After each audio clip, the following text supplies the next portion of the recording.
Hey everyone, my name is Sean Lara and I'm a wedding and portrait photographer from Colorado.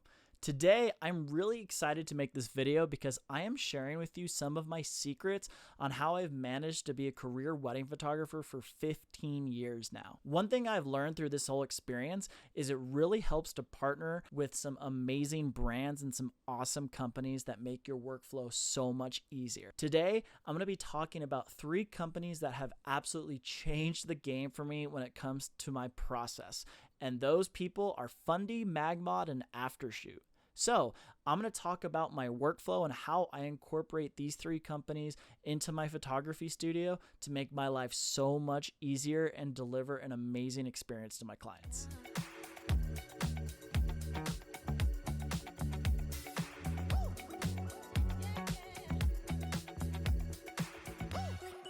So the first thing I want to talk about in my workflow is my incorporation of MagMod.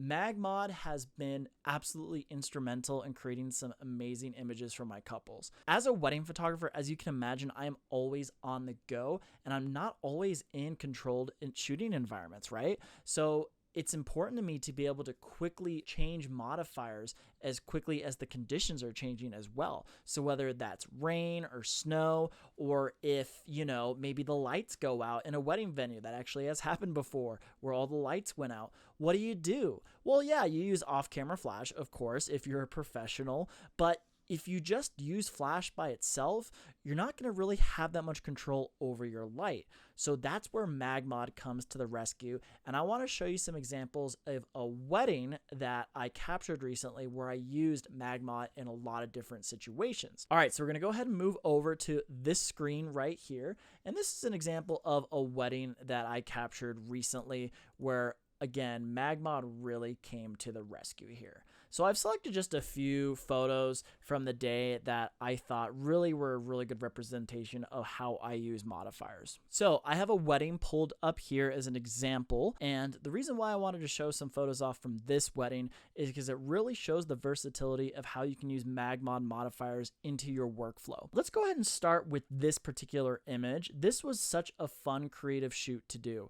The groom really wanted me to get some photos of him smoking a cigar, and what a better time to do that during the evening of your wedding reception. So I actually used a couple different modifiers here to achieve this shot. So the first thing was a MagMod mag grid, and I really like the mag grid because it helps control the direction of your light. If you're just to use nothing but bare flash, yes, you'll be able to illuminate your subject, but it's going to throw light everywhere. In a particular situation like this, where I only want just their faces illuminated, I use that mag grid to help prevent that light from just going everywhere. So I have that on the camera left side of the image pointed straight at the bride and groom. I also have a second light behind them, also with the MagMod mag grid, so it doesn't just throw the light everywhere again, but this time I have a red gel over it to help give them that red illumination of the smoke.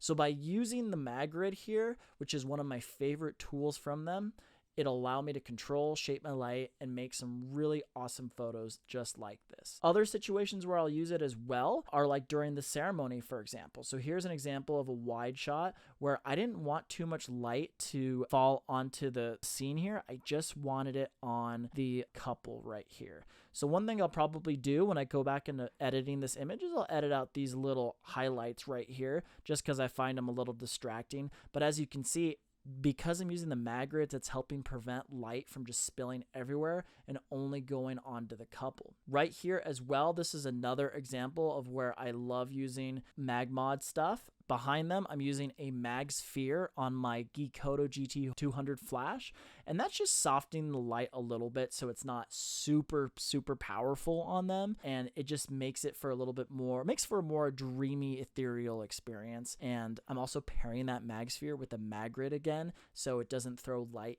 everywhere and just kind of concentrates it right on them. Another tool I really like to use, especially during the wedding reception, is the mag bounce. The mag bounce is great because it allows you to shoot either on camera flash or, flash just very close to your camera if you wanted to handhold it, but still get some soft quality light, right? A lot of times there are situations where the dance floor is so packed that even with using off-camera lighting, it's really hard to minimize the amount of shadows that are on your subjects. So sometimes I'll just handhold a flash with a mag bounce to help me get more even light. And also too, you know, if people are doing stuff or people are dancing away from the dance floor and you don't have your light set up near there, it's nice to always have a flash with you so you can walk around, do some grab and grins, but have some sort of modification to your flash so it's not so harsh. So as you can see, I'm using MagMod a lot throughout the wedding day. There are so many situations where being able to shape and control my light and get creative with it really helps my work stand out from everyone else's. I would say the three most commonly used modifiers in my toolkit are going to be the Mag Grid, the Mag Bounce, and the Mag Gels. But I use their whole range of products, including their soft boxes, their Mag Sphere, their XL modifiers. There's so many different cool things that they have to help photographers get creative with Flash. I've been using them for about 8 years now, and they have honestly just completely changed the game for me. Now, let me know if this sounds like you. One of the more daunting part of our tasks as wedding photographers is editing the photos. Now, if you're anything like me, you're coming back from a wedding with 4, 5, 6,000 images that you've captured, and I would rather be outside in Colorado going camping or off-roading or fishing or doing something other than just sitting my butt at a computer all day editing. I know I don't want to spend 8 hours editing a wedding. Well, one thing you can do and one thing that I do to make my life so much easier is to incorporate Aftershoot into my editing workflow. Aftershoot is an AI editing, culling, and soon to be retouching software that speeds up your process so much. And I want to show you exactly what it does and how I use it to give me more time in my life back. There are so many ways that you can use Aftershoot, but I personally just like the editing feature. I don't use the culling so much just because I'm really particular about every frame that I capture at a wedding. And honestly, I just don't overshoot a lot, so I don't really find the need to cull that much. But if you are someone that does take a lot of photos, please use the culling feature because it will save you so much time. So today I'm going to show you what I do, and I use the editing feature. So what I'm going to do is go into Aftershoot, and I'm going to load my Lightroom catalog. So we're going to go ahead and pull this up. Now, once we've selected our catalog, I'm going to find the folder of the images that I want to edit. I'm going to select the folder of the images. And now what we're going to do is we're going to come over here to the right. So the very first thing you need to do, especially if you're a first-time user, is you need to create a new AI profile. So there's one of two things you can do. You can explore the Aftershoot marketplace where they have a bunch of pre-built AI styles for you to choose from. This is actually really cool, especially if you're a newer photographer and you want to explore some things that maybe other photographers are doing and maybe get a little bit of inspiration on some editing styles. Or you can create your own personal AI editing profile, which is what I've done, and you can actually train Aftershoot on how you want it to edit for you. So I've already done this, so we're going to go ahead and skip this part. But for the sake of this video, I've created just a test profile, and that's what that's called. But you can name it Sean's super dope nasty profile or whatever you want.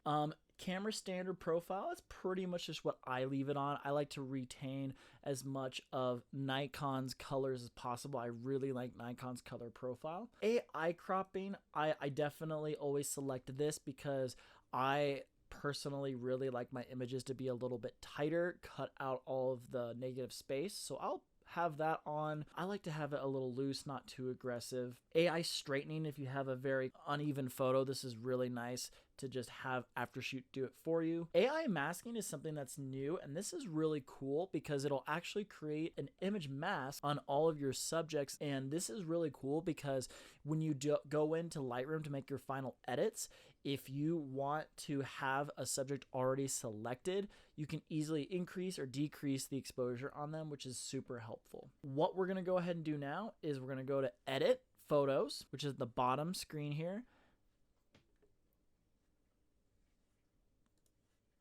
And then now my album is queued. We got almost 4,000 photos that we're going to go ahead and have Aftershoot edit. And then once this is done, which should only take a few minutes, we'll go ahead and come back to this video and let you know how it went. All right, so now Aftershoot has applied our edits. So let's go ahead and review them in Lightroom and see what they did. So I've just opened up Lightroom, and now we can see exactly what Aftershoot has done. And I won't go into too much detail, but basically what Aftershoot has accomplished is it's allowed us to go through all of these photos now with, for the most part, proper exposure, some cropping adjustments. It's just made life so much easier when we go through and re-edit these photos. And as I mentioned earlier, this is so beneficial for when we have, multiple photographers working with us. And, my seconds aren't always as, diligent at getting the photos as perfect off the camera as possible. So being able to have Lightroom do a lot of this for me just saves me so much time, and I can go off doing way more things in my life that I want to do.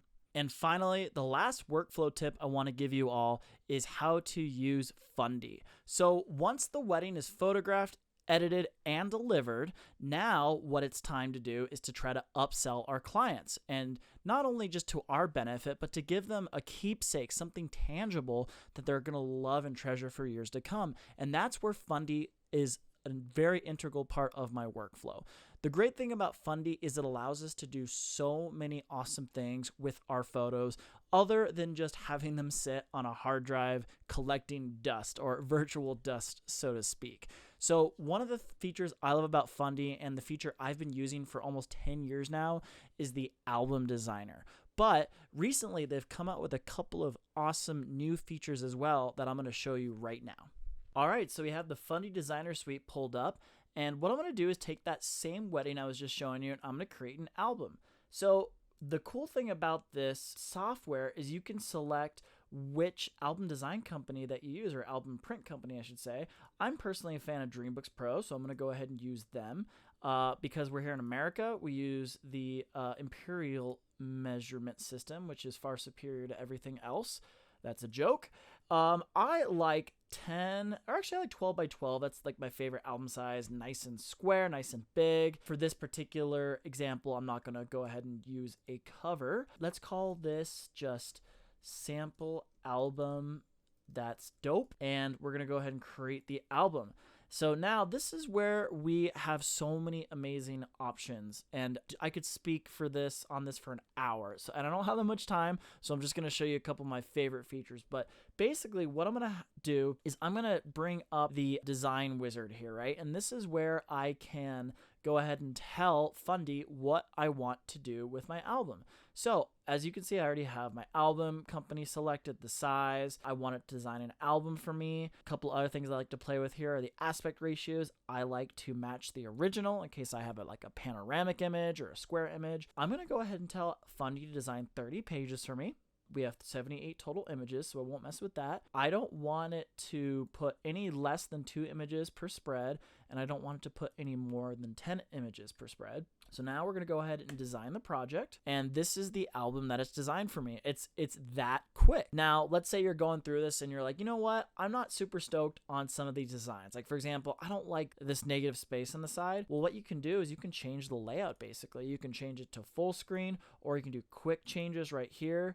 Where it'll mess with the design. We have so many different options here. If you wanted to drag and drop, you can drag and drop these images. You can put all of them on one page. Again, you can just mix up the designs here to switch the layout, make something that's a little bit more appealing to you.